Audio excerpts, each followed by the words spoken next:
Hello, everybody, and welcome to another version of the S&S Proven Performance Podcast. Today, I'm joined by Jeff Bailey of S&S and the amazing, talented Indian motorcycle wrecking crew racers on the King of the Baggers team. So, Jeff, why don't you introduce yourself and let's get this started.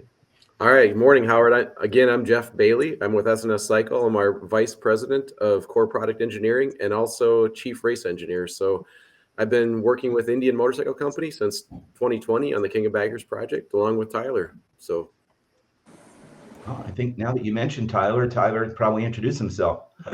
Hey, good morning, everybody. My name is Tyler O'Hara. I've been racing with S&S Cycle since 2020 for the inaugural King of the Baggers, racing an Indian Challenger, and it's been quite a journey and quite a ride, and it's been really fun developing these bikes, and it's been a lot of fun.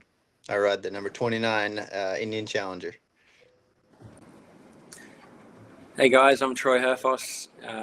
I joined the King of the Baggers series last year, 2024, with Indian Motorcycles and the two-man wrecking crew with Tyler and I. Lucky enough to bring home the championship last year, and I run the number one this year. Nice. Hi everyone, I'm Loris Baz. I'm the new one in the team.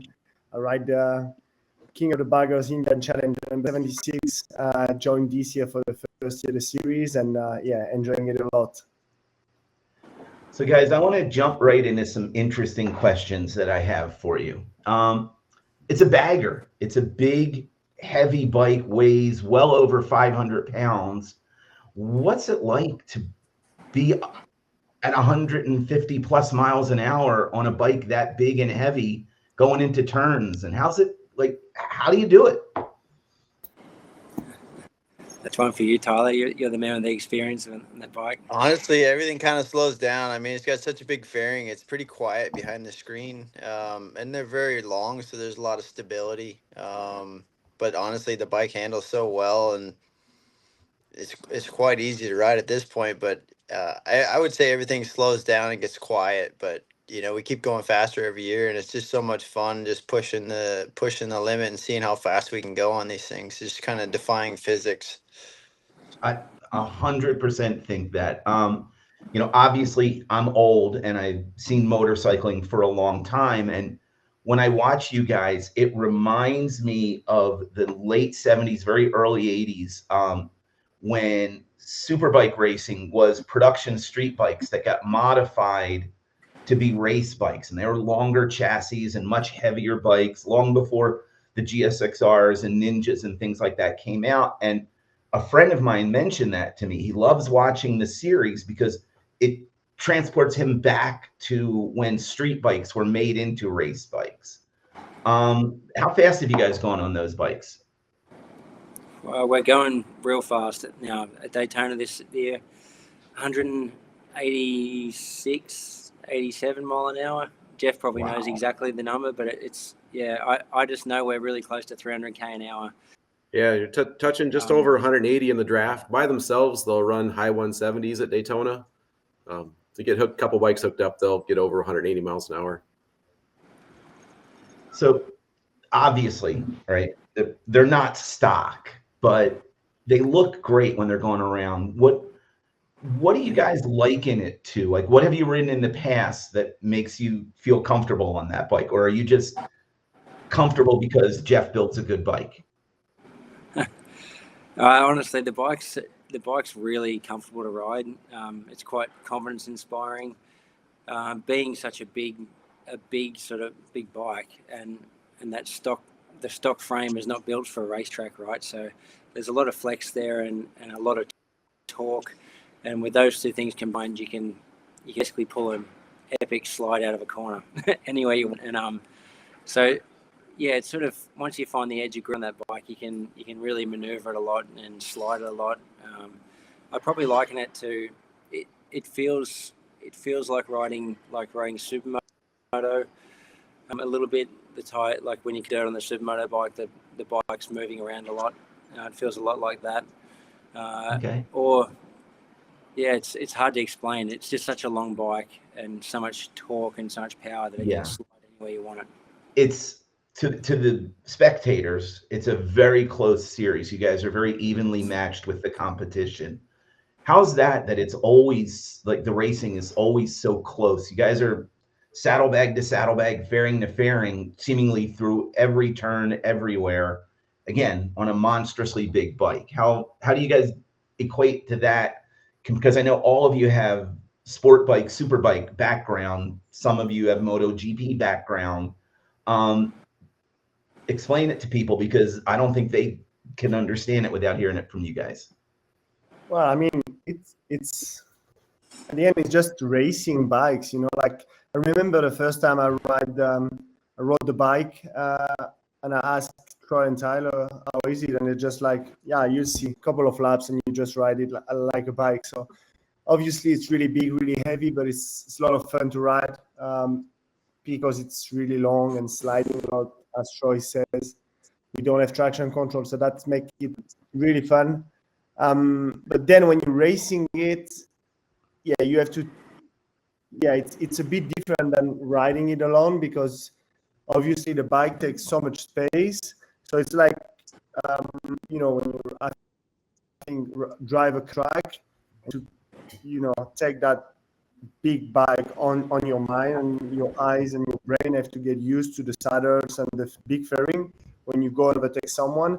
And also the bike, you really have to commit a lot, and be sure of the move you are doing when you overtake someone, for example, because you can't really change your line on a brake or anything, because the bike is heavy. So racing it was a bit strange for me in the first time into the first corner, the first couple of races, especially the first one in Daytona for sure, because that was the end of my race. But yeah, it takes a lot of space, and it's just, I think, matter of a couple of races that your brain get used to it. Okay. I know they do good wheelies, because I've seen some videos of some people maybe doing wheelies halfway around a track. Yeah, Tyler was hard on some equipment there that one year. Wheelies at Laguna, wheelies at Road America. I think, did you bend a wheel coming down the corkscrew at Road America, or at Laguna too? Yeah, I got a stern talking to after that one. Yeah, just had to, these bikes have so much power. I mean, it's kind of like throwing a V8 between your legs. So it's just a hot rod, and just enjoying it, right? We're racing baggers, and it's always, trying to just kind of put on a show for the fans at the same time. And I wheelied off the corkscrew and about killed myself, and then bent the rim and got a front flat tire, and I rode it out, but it was a hey, we don't have any more rims, don't do that anymore. So kind of laid off the wheelies a bit lately, but no, I'm enjoying it. And the bikes are so fast. I mean, they're so strong. I would say it's just incredible. I mean, they're pretty easy to wheelie, even considering they're up over 620 pounds. You just lean back and grab a gear, and you can just get the front end up pretty easy. There's so much torque. It's incredible. That's a great point. Obviously, as a V twin motor, it's making way more torque earlier than horsepower, versus say an inline four sport bike, where everything is way up high RPM. How does it mess with you at all, with the mindset of how to ride it when you're in a tight corner? Or because you said no traction control, you said the bike slides around a lot. Is there anything to that, or is it just self-control and having fun? I think you can, it's got so much torque where you don't really have to rev it as high as a sport bike, so you can just roll around the corners and torque off the corner. And I mean, but the power is so smooth and linear that you can kind of put it anywhere you want in the power band, and it pulls all the way to red line. And it's but as far as the pull and the actual sensation of how hard it pulls off the corner, it's quite a bit different. And like Troy's saying, it does spin quite a bit off the corner, which is actually pretty fun. Getting sideways. But you guys could probably touch on that a little bit more. Yeah, I mean, the four-cylinder bike in comparison to the Challengers, it's a lot different. The Challenger is a lot easier to get off a corner, basically, because we got no traction control if we're to ride a four-cylinder bike without traction control, it'd be, I guess it'd feel more like a two-stroke. But it's a credit to the team really that we've got a bike that can have so much torque and no traction control, yet we can open the throttle to 30, 40, 50% at the edge of the tire. So yeah, I think the characteristic of the engine is it does tend to make the bike really easy to ride. So Jeff, I know you can't tell us anything that gets done to it because it's giving away a race secret, but how much more power than stock do these guys go out there with? They've got a serious hot rod engine to go ride. From where we started, when Tyler first rode that bike back at Laguna back in 2020, it was truly a stock engine. I think we had an air cleaner on it, and we had done some work with the calibration. So he was out there running around with around 110, maybe 115 horsepower at the time, and we've made significant progress since then. We're now 112 cubic inches, so it's in my world a little engine. But we're able to get a ton of power out of it. I was just looking at the power curves this last week, getting ready for Road America, and it's probably roughly double the torque that these guys are used to riding, even on a similar horsepower engine, as compared to a 4-cylinder sport bike. So it just makes it a gob of torque. And that's been one of the challenges. It's like, how do we get the thing to make less torque, at say 5,000 RPM, and push some of that power up higher in the RPM band? And it's really been a challenge to actually make it have less torque, make it easier to ride. So who wants to share a fun story of racing the bagger where either scary or made you laugh because there's got to be stories that you guys have from the different racetracks, the rain, not the rain, the banging off the people and the banking. Like, I don't think our viewers really know a lot about how that feels, and you guys do it every time there's a race. So it'd be great if you could kind of let them know a little bit about that. Well, I only have 2 weekends on that bike, so I guess Troy and Tyler has more funny moments racing it than I do. I'd say nearly every time we go on the track, there's a sort of heart and mouth moment. But yeah, two that come to mind for me is my first weekend at Daytona. The first one would be Tyler just, hey Troy, just follow me around the banking the first lap if you like. Yeah, okay, cool. And Tyler had been to Daytona a million times, and he just hit the banking wide open. And I just remember going around the banking, just looking at his back wheel and not really considering my safety or anything around me. We come onto the back straight and the bike's wobbling because the tyre's sort of squishing into the ground, and we're doing like 180 mile an hour on my first ever lap of Daytona. And then just finishing the next session, wondering what the hell have I got myself into. But and then the other one was that same weekend, I double drafted the 2 factory Harleys and went through the middle of them. And as we crossed the finish line, our bags were almost rubbing together within millimeters. And I think I clocked my top speed of the weekend following them. So yeah, just a crazy, scary sport. And like like Loris mentioned earlier about the weight of the bikes, a lot of the times you just go for the braking, the passing maneuver, and then you realise you've got to slow down. And yeah, it's quite daunting. So a lot of fun. 180 on the banking is terrifying, probably. Yeah, I think Troy has had both of the kind of snapshots I've taken in my mind of like his face the first time he got off the bike when we were testing early last year. You could kind of just, I don't think he said much, but the look on his face is kind of like, what have I gotten myself into? I'm trying to figure out what this thing is. And it was a very similar look that first time he got off the bike at Daytona. He was, I don't say he was confused, but definitely trying to understand how he got to where he was at that moment. Yeah, I would just say, man, I've had so many fun times and memories racing these baggers over the years. It's been an incredible journey, and I think this one of the more recent ones was actually race 1 at Road Atlanta when Loris got the win. I mean, I didn't even know he got the win, and I don't know if Troy did either, but he came from behind and got the win and beat the opposition. And on that cool down lap, we're all fired up and doing wheelies, and just because when we win, we all win together, and I think that's very special, and it's a big it's good for the team and the morale and everything, and everybody works so hard back at the shop, and that was really special, just the Indian Motorcycle Wrecking Crew, and obviously we're proud of that. And I guess the other one is 2022 was the year that we found I guess it's a Dodge Charger throttle body or something off a hot rod car, and we went to the test, and Jeff's like, "Hey, I found something for you," and basically that motorcycle just came alive, and that race, just being able to, I think we got penalized or something where we had to start in the back and on the last row, and then just able to pass everybody and then ultimately win the race at the end of the was pretty incredible. That was a very special memory for me. Didn't you pass 8 bikes before you got to end of pit lane, something like that?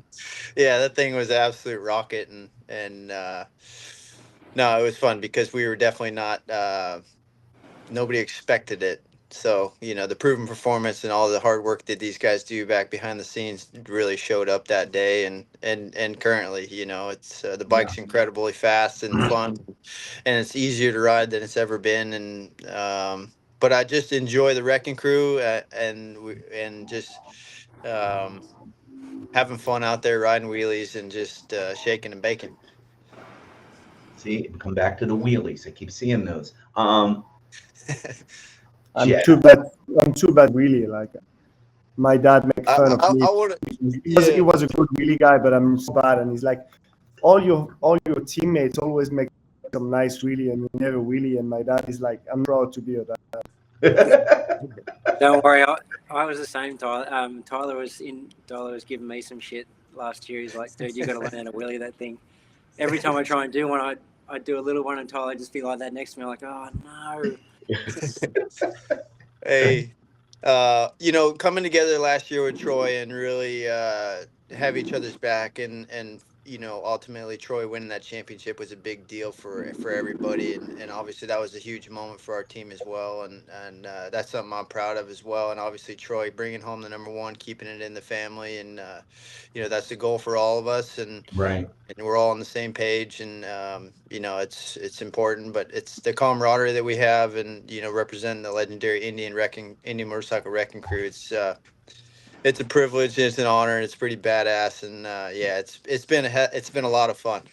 It's very cool that you guys are able to do that. And again, I'm a frustrated wannabe fast rider racer, and watching you guys, I'm just like, wow, how? No, wait, well, so a couple last things before we go. Jeff, can you, without giving away any real secrets, can you give a highlight of some of the things that get changed on the bikes from stock to get it ready to go 180 miles an hour on the banking at Daytona?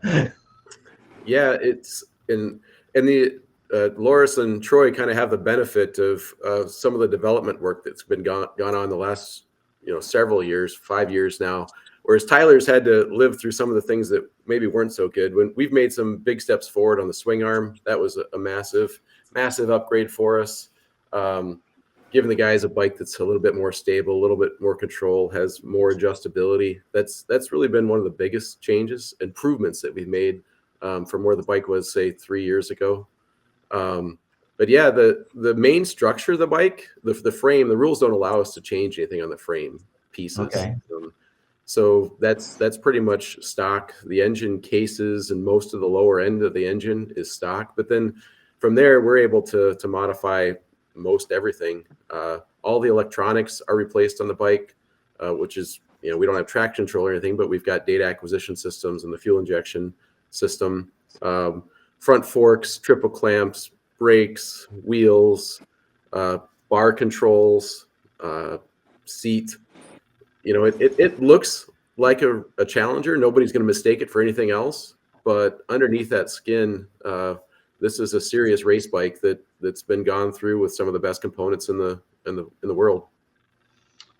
Well, I get to walk through the shop and see the bikes in various stages of assembly and disassembly, and doesn't look stock.